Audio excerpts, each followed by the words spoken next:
సిగ్గుండాలి కదా. నీ వయసు ఎంత, నీ అనుభవం ఎంత, ఏం మాట్లాడుతా ఉన్నావు, ఎవరిని దొంగల కింద చిత్రీకరించాలనుకుంటా ఉన్నావు.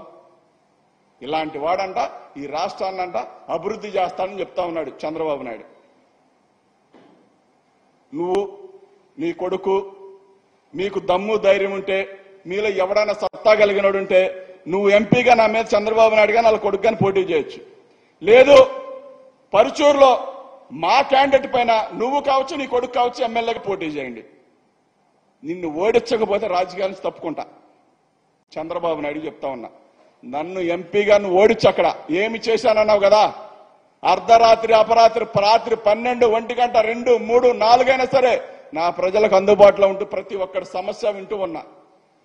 నువ్వు మాట్లాడేదేంటి, ఎస్సీలు అంటే దొంగలుగా చిత్రీకరించాలనుకుంటున్నావా?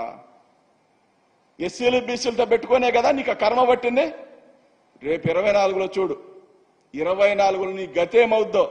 నువ్వేమనుకుంటావన్నావంటే 2024లో ఏదో రకంగా ఒడ్డెక్కి ఈ రాష్ట్రాన్ని మరొకసారి పిక్కు తినాలని చూస్తా ఉన్నావు. జగన్మోహన్ రెడ్డి గారు 24లో గెలిచినాకంటే జగన్మోహన్ రెడ్డి గారు అంత చూస్తాడంటే చంద్రబాబు నాయుడు అనే వ్యక్తి. మన జైలుకి వెళ్ళావు, 371 కోట్లు దోచుకు తిన్నావు.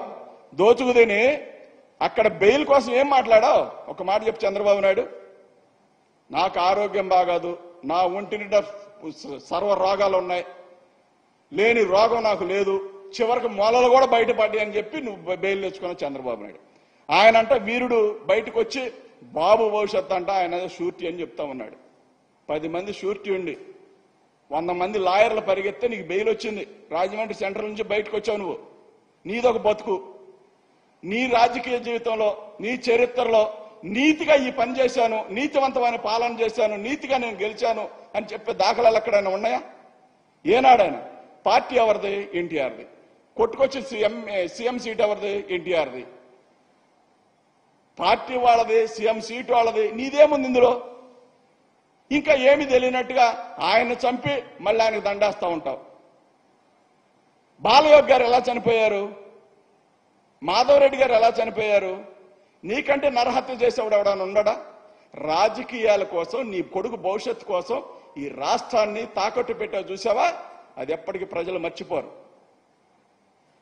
రాజశేఖర రెడ్డి గారు లేకపోయినా, రాజశేఖర రెడ్డి గారు చనిపోయినా ఆయన కొడుకుని ముఖ్యమంత్రిని చేసుకున్నాడు.